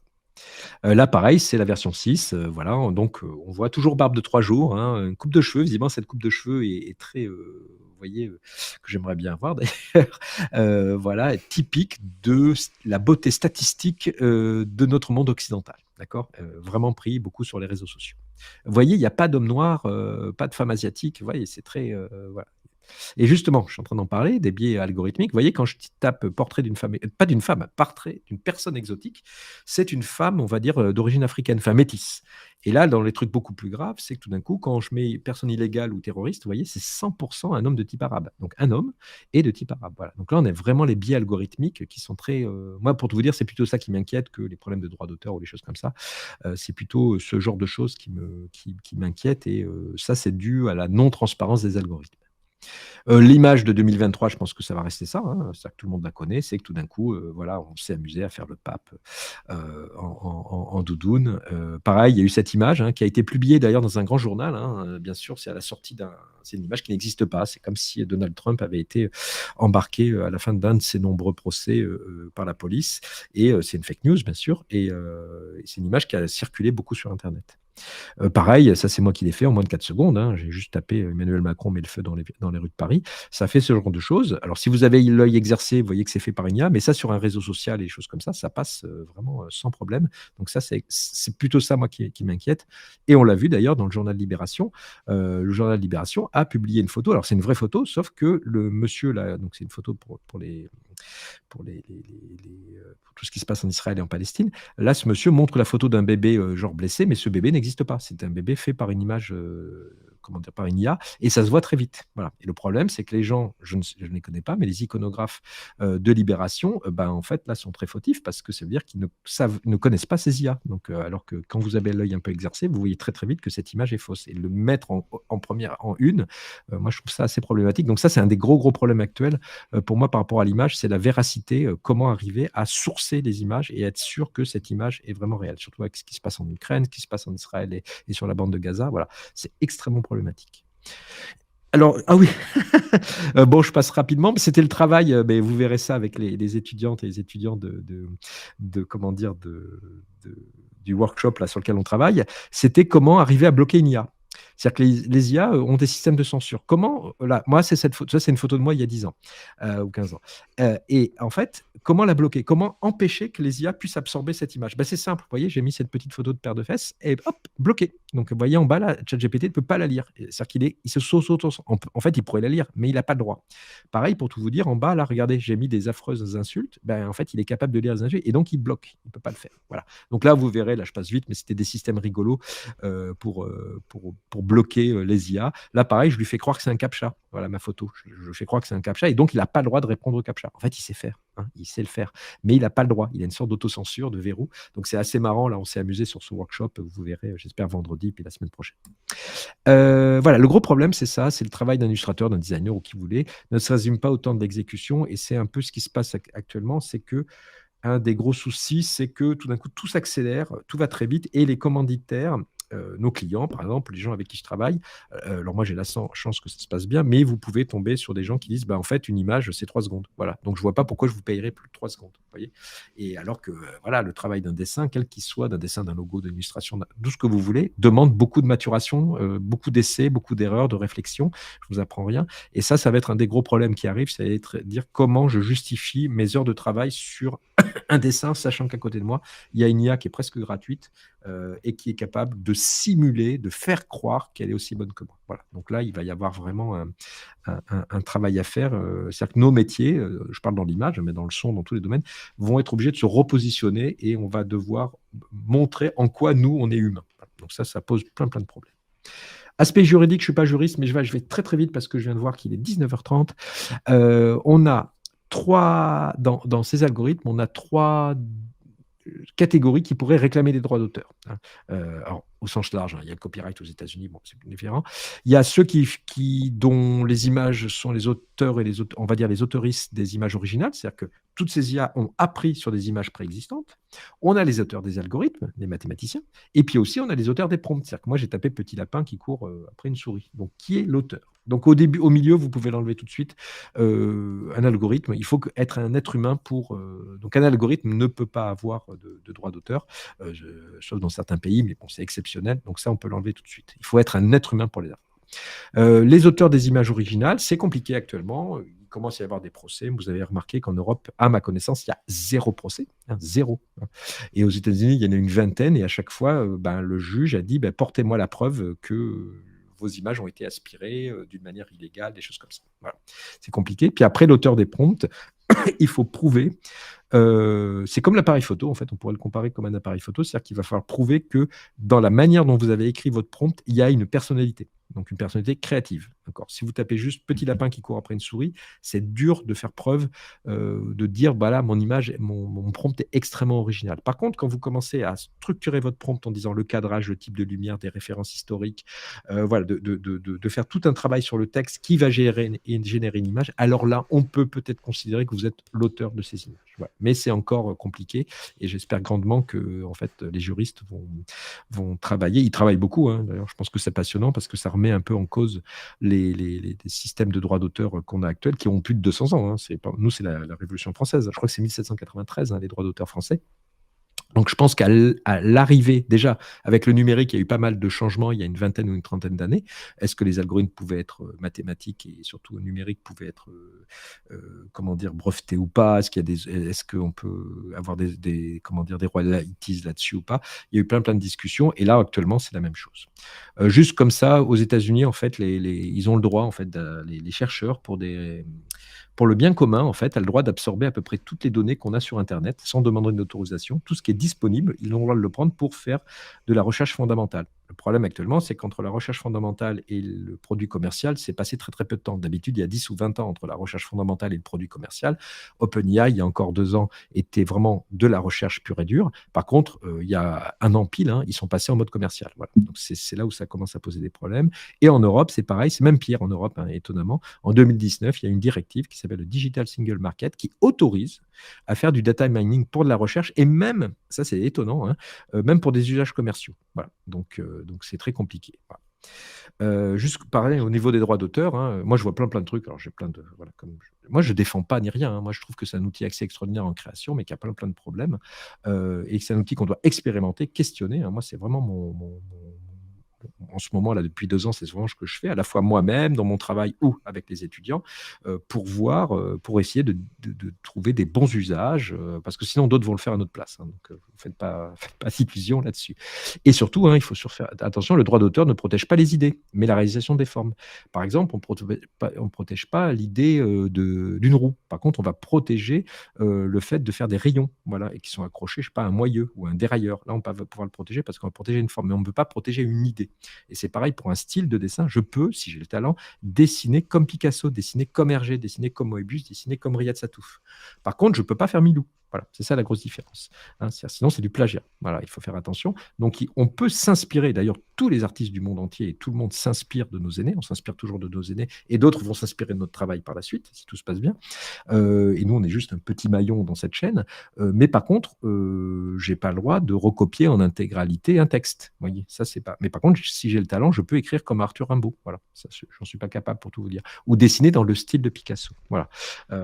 Par contre, voilà, ce que disent les juristes, en tout cas à ma connaissance, hein, moi j'ai fait pas mal de tables rondes, c'est dire voilà, le plagiat, que ce soit fait au crayon, avec un appareil photo, avec une IA, c'est la même chose. Si c'est du plagiat, c'est du plagiat. Voilà. S'il y a du parasitisme aussi, il y a du parasitisme. Mais c'est décorrélé de l'outil. Voilà. Voilà, puis là, rapidement, là, je vais arrêter, mais c'est des travaux sur lesquels j'ai travaillé. Moi, j'ai travaillé, par exemple, sur un énorme projet qui s'appelle l'Odyssée sonore, avec vraiment toutes les images sont générées par intelligence artificielle. C'était le concept de départ. C'est un spectacle immersif, 25 vidéoprojecteurs dans le théâtre antique de la mairie d'Orange, dans la ville d'Orange, pardon, pas la mairie. Voilà, où on reproduisait toute la genèse, en fait, la création du monde. Vu par l'Antiquité et tout était généré. Toutes les images fixes étaient générées. Les animations ont été faites d'une manière traditionnelle, en motion design classique, mais toutes les images ont été générées par IA. Voilà, donc c'était une expérience réelle, hein, un spectacle de 45 minutes, hein, donc, qui a été réalisé juste en 3 mois, ce qui est assez exceptionnel. Ça, c'est des tests techniques. Et donc là, je vais juste accélérer. Voilà. C'est un spectacle immersif, c'est toujours compliqué de le montrer. Mais voyez, donc il y a des grands décors, des grandes scènes comme ça. Il y a 13 grands tableaux, 14 grands tableaux très différents qui sont comme ça. Et je vous montre ça. Vous voyez ça, moi, j'étais parti de croquis affreux que j'avais fait. Et puis petit à petit, voilà, en les remettant dans l'IA, j'ai réussi à façonner ça petit à petit. On voulait s'amuser en reprenant des styles de statues grecques. Grec. Il ne faut pas dire grec, c'est les Romains à Orange, mais en les mélangeant avec des choses abstraites, des particules, des choses comme ça. Donc petit à petit, on est arrivé à faire ce genre de choses et après on l'a animé. Là, très rapidement, vous voyez, au début, quand je dis juste fais-moi, je prenais les descriptions antiques, hein, de ces dieux grecs et déesses et muses. et chimère. Mais très rapidement, si vous dites juste fais-moi une déesse ou une muse X ou Y, vous voyez les images qu'il vous procure très vite parce que lui, son dataset, hein, son par défaut, lui, c'est plutôt influencé par l'illustration asiatique des mangas ou les Marvel. Voilà. Et donc, il va vous donner ça. Puis après, en fouillant un peu, en continuant, il va me faire des références à la Renaissance parce qu'ils ont beaucoup travaillé sur l'Antiquité. Voilà. Donc, c'était assez marrant pour après, petit à petit, arriver à ce genre d'image que je voulais maîtriser. Voilà. Mais il y a eu tout un travail pour arriver à ce genre d'images que j'avais dans la tête, mais qu'il a fallu vraiment bien expliciter à l'IA pour arriver à ce genre de choses. Là, je vais vite. Tac, tac, tac. Je vous conseille d'y aller. Voilà, vous allez à Orange tous les soirs. Il y a un grand spectacle, enfin tous les soirs ou presque, dès que la nuit tombe, de 45 minutes avec du son et tout. Voilà. Là, c'est un décor. Et vous voyez, c'est tiré de cette petite illustration que j'ai générée. Puis après, il y a tout un travail de mise en scène, de vectorisation, d'animation là-dessus, mais ça m'a servi d'inspiration. Voilà. Voilà, ça c'est pour les arbres. À un moment donné, il y a toute une forêt qui pousse comme ça. Là, c'est un autre travail, je vais finir là-dessus. Enfin, j'ai un autre petit projet après, mais vous voyez, là, j'ai travaillé pour Jean-Jacques Berger, un groupe de rock jazz punk, on va dire. L'idée, c'est que je me suis servi, donc il y avait tout un truc sur les graveurs du 17e, 18e siècle, des histoires de poissons, de pêcheurs qui se faisaient manger eux-mêmes. Et moi, j'ai généré plein d'images en IA, mais je les ai imprimées, je les ai retramées, je les ai photocopiées. Voilà, je me suis amusé, je les ai découpées. Voilà, j'ai vraiment fait un gros travail manuel. Et puis après, j'ai pris en photo, et puis après, j'ai juste remis en couleur. Mais vous voyez, ça donne ça. Même la police de caractère a été faite par IA. Voilà, et ça donne ce genre de choses. Voilà, je me suis beaucoup amusé là-dessus. Donc là, je me sers de l'IA uniquement comme matière première, hein. Et après, beaucoup d'étudiants le font aussi, hein, ça sert de matière première. Et après, je refais un travail manuel par-dessus, par exemple. Voilà. Et juste pour finir, j'ai reçu les bouquins là tout à l'heure, pour tout vous dire. Donc, c'est un travail avec Nicolas Nova, qui est sociologue et ethnologue, et puis Sabrina Calvo, qui est autrice de science-fiction et de fantasy, enfin, de science-fiction. On a travaillé sur Chamonix Sentinelle. Chamonix, c'est un jeu de rôle basé sur le travail de Nicolas Nova sur Chamonix en 2080, qui est un travail scientifique très sérieux, et on en a fait un jeu de rôle papier. Et à l'intérieur, moi, donc c'est vraiment pas fait du tout avec une IA, hein. Là, c'est vraiment un travail classique de chercheur, mais qui a été transposé après dans un jeu de rôle avec des scénarios, des règles, des personnages, des choses comme ça. En fait, toutes les images, donc il y a une chronologie de moins 4000 à plus de 2100, en fait, toutes les images avant 2023-2024 sont des vraies images. Là, c'est des vraies gravures, par exemple. Là, ce sont des vrais dessins. Ah non, là, c'est justement, là, ce sont en 2035, donc ça a été généré par des IA. Donc, ce que j'ai fait, juste pour finir, j'ai entraîné une intelligence artificielle sur un corpus de 5000 ou 50 000, je ne sais plus, en tout cas très impressionnant, un corpus d'images, de gravures, de cartes postales de Chamonix du 18e et 19e siècle surtout. Et à partir de là, je lui ai demandé de générer des images du futur. Voilà. Donc en fait, c'est pour ça qu'on a une sorte de grain, on a une sorte de choses comme ça, un peu de gravure des fois, qui correspond à l'univers dans lequel cette IA a été entraînée. Par contre, je le force à lui dire, voilà à quoi va ressembler, par exemple, là, ici, à des céramiques, en lui donnant des contraintes très précises au niveau des couleurs et des pigments, parce qu'en fait, on partait sur les vrais pigments qu'on allait pouvoir trouver localement dans la région de Chamonix, avec les algues et la faune, et la flore surtout, excusez-moi, la faune, la flore surtout, pour avoir ce genre de choses. Donc là, je lui ai demandé de délirer, d'imaginer. Là, pareil, c'est à quoi pourrait ressembler un refuge en 2080, mais tu n'as droit d'utiliser que les roches locales, voilà, ça peut, ou des églises, même à droite, hein, une sorte de refuge aussi, ou là, pareil, encore des refuges qui devraient être intégrés. Voilà. Donc, on s'est servi, et je vais terminer là-dessus, des intelligences artificielles qui ont été entraînées sur un corpus spécifique qu'on connaît, qui est libre de droit, pour tout vous dire, mais bah oui, de toute façon, 19e siècle. Et à partir de là, on s'est amusé comment dire, à lui indiquer d'autres informations. Par exemple, en bas à droite, je vais parler de panneaux solaires, de triangulation, de pliage, d'origami, de choses comme ça. Et petit à petit, il est arrivé à me produire des images. Il en a produit plein, hein, mais qui commençaient à devenir en tout cas pour nous intéressantes, et après qui ont été retravaillées, redécoupées. Voilà. Après, moi, je m'amuse bien. Pour tout vous dire, je suis en train de m'amuser. Je redécouvre le copier-coller, mais physique. Voilà. Papier, crayon et de la colle, et je m'amuse beaucoup. Voilà, donc je vais terminer là-dessus. Merci beaucoup, Étienne. Passionnant comme d'habitude. Je voulais juste relayer une question là de Ouais. Valentine qui pose évidemment cette question que beaucoup se posent, c'est comment reconnaît-on une image faite par une IA? Alors, en fait, Alors, ce que j'ai dit tout à l'heure, là, avec la couve de Libé et compagnie, des fois, on peut le reconnaître facilement. Mais en fait, en vrai, on ne peut pas la reconnaître. C'est-à-dire que, enfin, si un professionnel, un photographe, quelqu'un qui a l'habitude, un illustrateur et tout, qui va générer une image par IA, s'il sélectionne la bonne, honnêtement, je vous mets au défi d'arriver à savoir si c'est une vraie image ou pas. Voilà. On rentre vraiment dans un nouveau domaine, hein, enfin, dans une nouvelle ère en ce moment. Ça passe ce qu'on appelle le test de Turing. Pareil pour le son, hein, pour la voix. Moi, j'ai participé à des réunions là, avec des ingénieurs du son et des comédiens. Aucune personne sur 100 dans la salle n'arrivait à savoir qui était la vraie et la fausse. Voilà. Mais ça, c'est parce que ça a été fait par des professionnels. Que tout d'un coup, alors que si vous faites par monsieur et madame tout le monde, lui, on va reconnaître le style IA. Enfin, je pense que vous, là, sur les réseaux sociaux, vous voyez plein d'images où en ce moment, moi, j'écoute pas mal de podcasts, des petites vignettes des podcasts, on voit qu'il y a un style IA. Je peux même vous dire la version de Midjourney qu'ils utilisent. Mais si c'est fait par des professionnels, on ne peut pas la détecter. Donc moi, ce que j'imagine, là, par exemple, moi, ce qui m'inquiète le plus, je vous dis, c'est pas trop les droits d'auteur ni rien, mais c'est plutôt les fake news. Et par exemple, il y a un exemple qui est assez intéressant. Leica, hein, le fabricant d'appareils photo, a sorti un appareil photo pour les reporters, en fait, où l'image est donc l'image optique, hein, est validée par une sorte de système de blockchain. Donc, ce qui est intéressant, c'est qu'on ne va pas mettre je sais pas quoi, une sorte de watermark sur les images faites par les IA. C'est le contraire. On va mettre un watermark, en tout cas un système de validation et de traçage très performant sur les images optiques. Voilà. Et là, ça devient intéressant, qui prouve que c'est une image qui a été prise à un moment donné, à l'instant T, elle est géolocalisée, elle est timée, entre guillemets, enfin, on a un temps, et on sait qui l'a prise. Voilà. Et on peut la tracer dans le temps, et on peut la récupérer, on peut voir la source. Voilà. Donc, c'est plutôt ça, moi, l'aspect qui me semble intéressant. Mais on est rentré, je vous avais dit au début, c'est le simulation, c'est l'ère de la simulation, l'ère du bluff, en fait, mais du bluff extrêmement sophistiqué. Il y a encore 2 ans, on n'arrivait pas à faire des images reconnaissables. Et pareil, ne croyez pas les outils. Alors là, je le dis parce que j'ai des gens avec qui je travaille qui sont mathématiciens. Les outils qui vous disent il y a des outils automatisés qui arrivent à détecter si c'est un texte ou une image faite par une IA, ça ne marche pas. Voilà. Il y a trop d'erreurs. Il y a même des faux positifs. C'est-à-dire que vous avez une vraie image ou un vrai texte que vous avez fait vous-même et qui est détecté comme une image, faite par IA. Donc, c'est très, très vexant. Voilà. Donc, ça ne marche pas pour l'instant. Et ce n'est pas prêt de marcher parce que ce n'est pas fait pour. Voilà. Alors, peut-être qu'il va y avoir des nouvelles IA qui vont, d'une manière ou d'une autre, faire ce genre de choses. Mais pour l'instant, l'idée, c'est plutôt watermarker en bon français. Je ne sais pas comment on appelle ça. Signer les images réelles. Voilà. Donc quand je dis réelles, hein, c'est des images optiques par exemple, ou même vous en tant qu'illustrateur, à un moment donné, je crois que Photoshop le promet. Il y a des outils maintenant qui permettent de mettre dans une blockchain, c'est-à-dire comme un huissier qui va valider votre image. Voilà. Mais ça reste très technique en fait, c'est ça le problème. Et vous pouvez aussi interdire, quand vous mettez sur les réseaux sociaux, c'est le opt-out, vous pouvez dire, comme pour un site web où vous pouvez interdire le fait que votre site soit référencé par les moteurs de Google, hein, vous avez le droit, là, je crois que oui, c'est sûr même, vous pouvez le faire avec les images. Voilà. Par contre, les outils ne sont pas encore très démocratisés et c'est un peu technique, mais vous pouvez le faire. Voilà. Mais le problème, c'est que ça, c'est des outils qui viennent d'arriver, alors que depuis 5 ans, les grands de l'IA et tous ont absorbé à peu près tout Internet.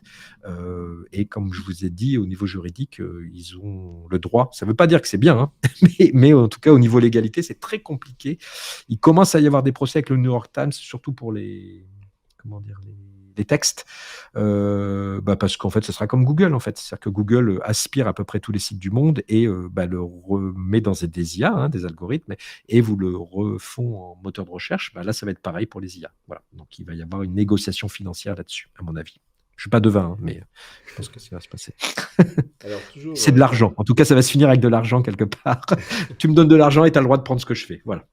Alors, en espérant que les auteurs vont aussi avoir aussi un peu d'argent. Toujours une question, donc c'est comment. Alors je sais pas si tu peux le résumer de façon simple, mais parce qu'on est un peu dans la techno, mais comment fonctionnent ou fonctionneraient ces systèmes de reconnaissance texte-image IA, enfin texte-image ou quel que soit le média d'ailleurs. C'est-à-dire pour savoir si c'est des images faites par des IA ou pas. Non, on peut pas en fait. C'est-à-dire qu'on peut pas. En fait, le passage Alors, je suis assez catégorique. Hein, je laisserai des scientifiques parler à ma place. Mais ce que j'ai compris, moi, c'est que d'ailleurs, ils appellent ça la black box, la boîte noire, le réseau de neurones. C'est-à-dire que quand vous envoyez votre petit prompt, vous dites je veux un petit chat dans les rues de New York, ça passe dans une vraie boîte noire et sort une image, d'accord, avec les systèmes de diffusion. Mais en fait, après, on peut pas retourner dans l'autre sens. Voilà, c'est très compliqué et on peut pas savoir si cette image vient d'algorithme ou pas. Voilà, donc c'est extrêmement compliqué.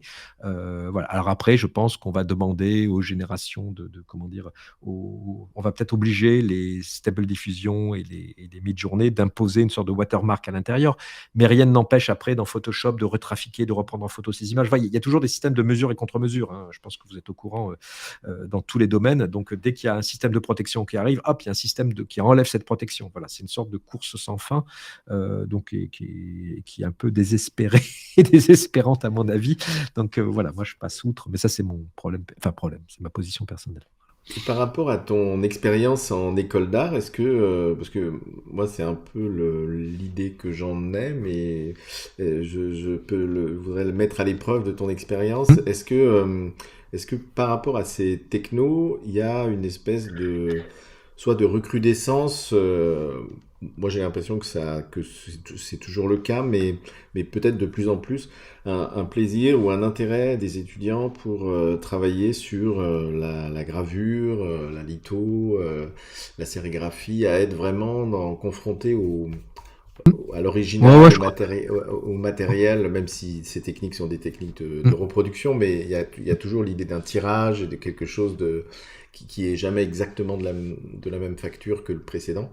Donc cet intérêt pour l'original ou pour le dessin direct évidemment, mais euh, ou alors ce que tu évoquais, c'est-à-dire des mix, des collages, où on est toujours quelque part un original, parce que ça c'est une façon de vérifier comment l'image a Ouais, tout été à fait. produite. Voilà.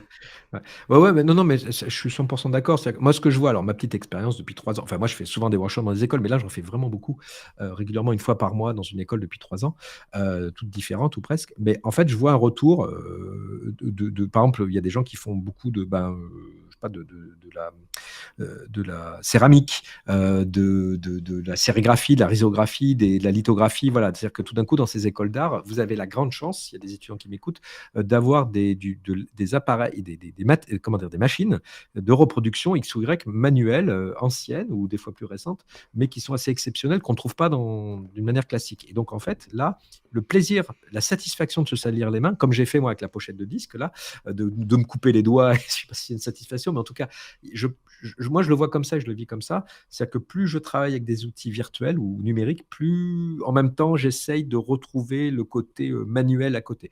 Et d'ailleurs, avec l'arrivée de ces IA, vous avez vu, les NFT se sont tout écroulés et c'est tant mieux. Mais c'est que tout d'un coup, l'image numérique n'a plus de valeur. Puisqu'en fait, maintenant, on a toujours ce doute. Même si vous faites une image incroyable, avec un travail incroyable, vous avez un talent fou, il y a toujours ce doute derrière, mais est-ce que c'est pas une IA qui l'a fait automatiquement? Et tout d'un coup, c'est horrible, hein.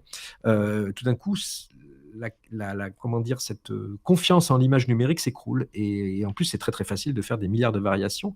Alors que l'image faite manuelle, donc moi je pense vraiment que l'exemplaire original, le tirage original en photo, l'affiche en sérigraphie qui est imprimée à 100 exemplaires, là on arrive dans des trucs un peu élitistes, mais ça va avoir d'autant plus de valeur, même le travail d'artisanat et des artisans vont avoir d'autant plus de valeur qu'à côté, on va avoir une sorte de fast-food automatisé qui va être très très facile à faire. Et d'ailleurs, moi, c'est ce que je vois dans le domaine professionnel, hein. Il va y avoir un domaine où on va automatiser, il y a presque plus d'humains dans toute une chaîne de création d'images, de vidéos et de textes, mais vraiment plus d'humains, hein. Moi, j'ai vu des trucs pas très drôles, hein. Voilà, mais quand vous êtes sur TikTok ou Instagram, vous ne le voyez pas, hein. De toute façon, ça défile, ça défile.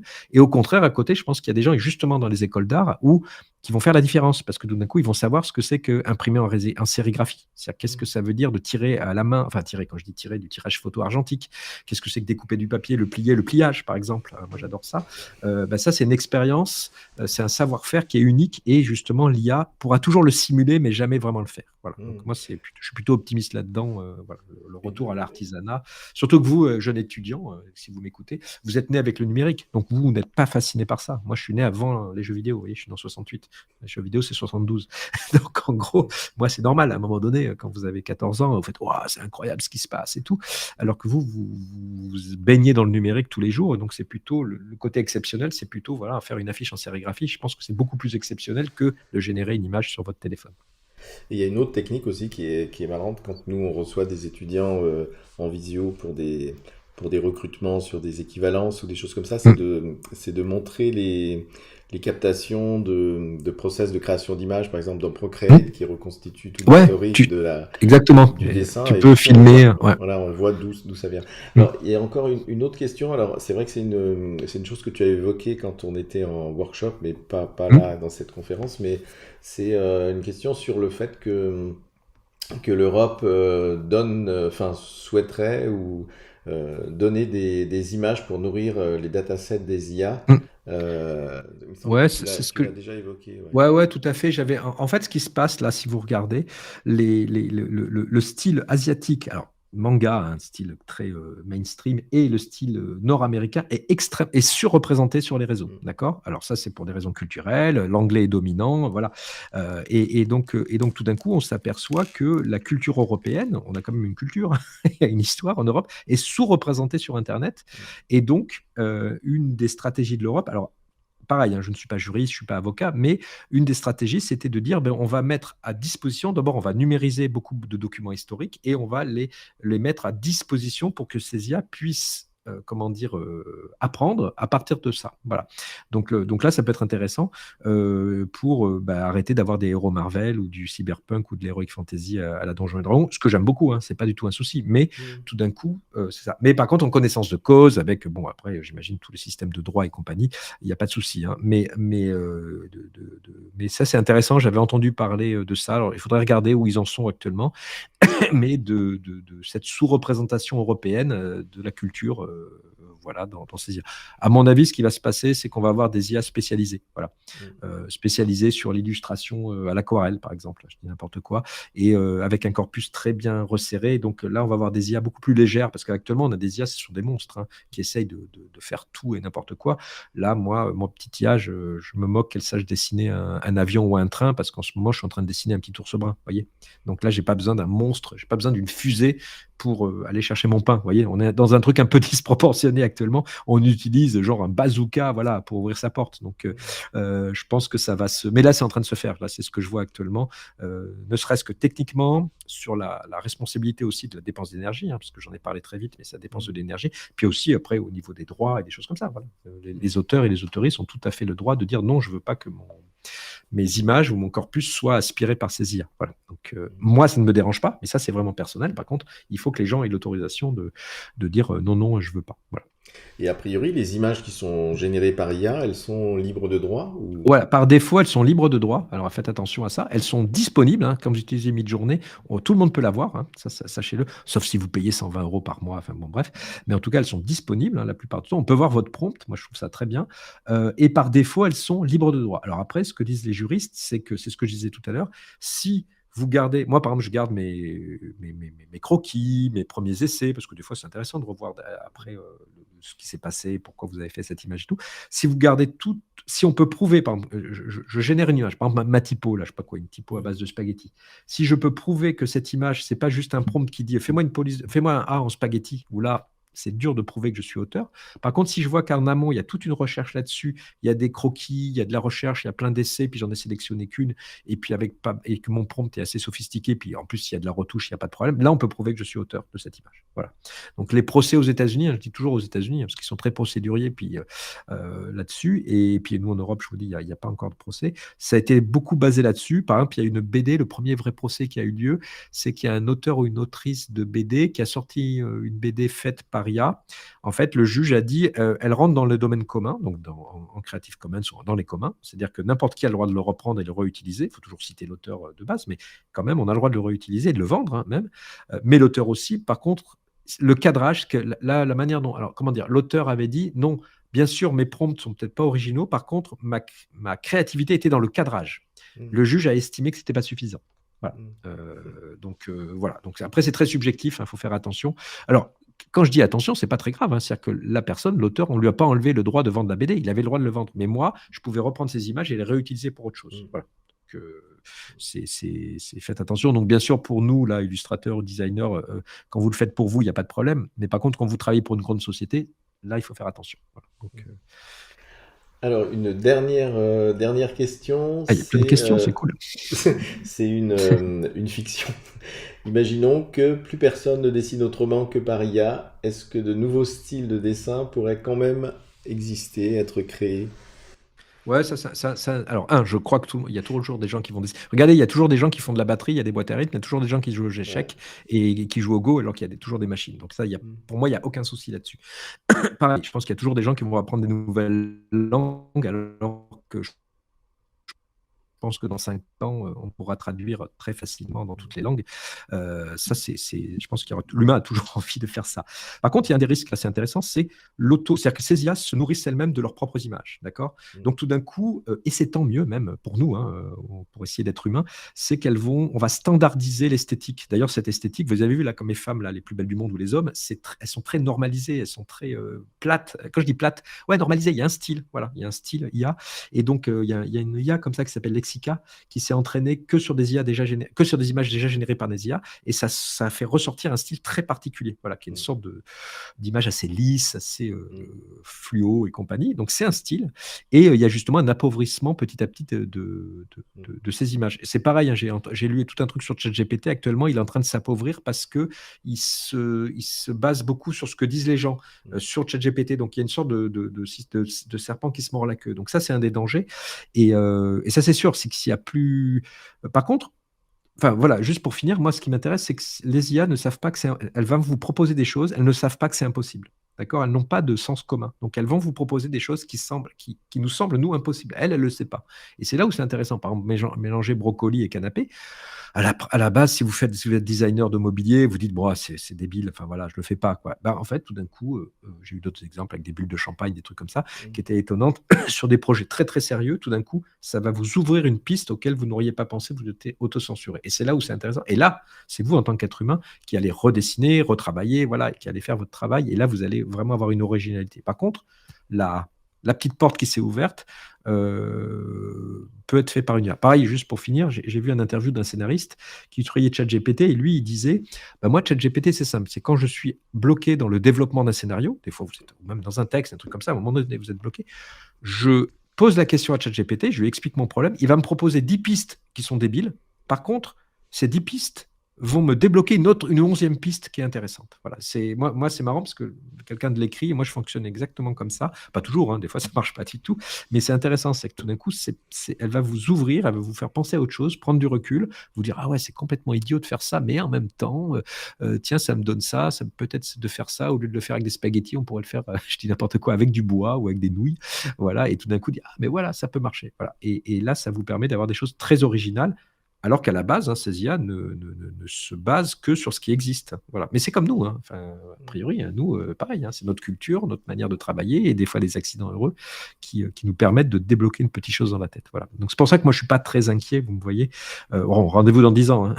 On sera peut-être tous voilà, Mais tous au chômage et on ne fera plus rien, mais voilà. la formule que tu utilisais au départ, alors je sais plus, moi c'est le terme de compagnon, mais toi c'était quoi Ouais, c'est ça, copilote, compagnon, copilote, voilà, je trouve ça, ou copilote, je trouve complémentaire, tu vois, intelligence ouais, complémentaire. cette C'est idée, il y a co dedans, tu vois, c'est ouais, un co-assistant, un assistant, ouais, voilà. c'est ça, cette idée Ouais. parce que moi j'ai un peu utilisé ça aussi pour l'écriture, et Mmh. le fait que voilà, on n'est pas plus forcément seul dans la création, mais on Mmh. n'est jamais qu'avec soi-même finalement, mais via cet outil, il y a quelque chose qui tient oui, d'une complicité. Enfin, c'est assez Ouais, étrange tout à comme fait. situation. C'est arrivé de toute façon, les outils évoluent et tout, mais pardon, oh là là, c'est d'arriver à trouver à quel moment l'IA peut être intéressante ou pas, vous voyez? Mm, C'est-à-dire que des fois dire vous voyez là je pense que ça va être pareil demain au rendez-vous du workshop. Il y a la semaine dernière, pardon, à l'ENSAD, il y a eu tout un travail assez rigolo sur un jeu de cartes fait avec des dessins d'enfants et tout, simuler des dessins d'enfants, puis à la fin, les étudiants ont dit: «Mais en fait, on aurait mieux de le faire à la main». Bah oui, voilà, mais c'est intéressant, c'est-à-dire qu'ils mm, ils ont dû expérimenter. Il y a plein de choses comme ça, hein. Vous expérimentez, vous faites: «OK, je l'ai fait avec ce truc, cet outil, en fait, ça marche pas. Voilà. Et autant le faire à la main. Donc ça, c'était intéressant. Je dis, bah, parfait, si vous avez compris ça, ça c'est vraiment très bien. Moi, c'est pareil, hein, il y a plein de trucs, je me dis, bon, bah, on pourrait le faire avec une IA, mais en fait, non. mm, Prenons 2 heures. Et puis, vous voyez, par exemple, mon truc de papier découpé que je voulais faire un peu à la punk, là, bah, en fait, je me suis dit, autant le faire en vrai, quoi. Voilà. mm. Et d'ailleurs, c'est beaucoup plus rigolo et ça va beaucoup plus vite. Et il y a plein d'expérimentation et de plaisir et de satisfaction. Alors que le simulé, j'aurais pu le faire, mais ça, je suis sûr que ça m'aurait pris 2 jours et le résultat aurait été un peu moins bien. à vérifier. Mais en tout cas, voilà, c'est plutôt ça. C'est trouver à quel moment l'utiliser ou pas. C'est IA. Bien, ben, écoute, merci beaucoup Étienne, merci encore et on va partager sur nos réseaux le Ouais, ouais, résultat pas de souci. du workshop Voilà. et Ah ouais, ouais, poursuivre de super. cette Ouais, ouais, manière. il y a eu 4 groupes et très très différents. Et vous allez voir, il y a des trucs très très drôles. Voilà, voilà, quand je dis drôle, c'est intéressant parce qu'elles ont questionné. Je dis elles, puisqu'il n'y a plus que des filles, visiblement. Enfin, s'il y a un garçon, elles ont vraiment questionné et poussé vraiment le travail de l'IA, comment la contourner, comment la tromper, comment Mhm. voilà, utiliser ses erreurs et ses incohérences pour créer quelque chose de nouveau qui est très humain. Voilà. Donc, je pense que là, en tout cas, je suis super content. Enfin, rendez-vous tout à l'heure, enfin demain après-midi, mais en tout cas, ce que j'ai vu aujourd'hui me semblait super bien. Et il y a eu aussi des explications didactiques sur ce que j'ai essayé de faire en moins de 10 minutes, ce qui est impossible, expliquer comment ces IA, vraiment ces algorithmes apprennent. C'est ça qui est très très étonnant. Ils apprennent vraiment. Merci encore, très Ben, bonne merci. soirée à tout le monde et À à bientôt. bientôt Étienne. Au Bonne revoir. soirée.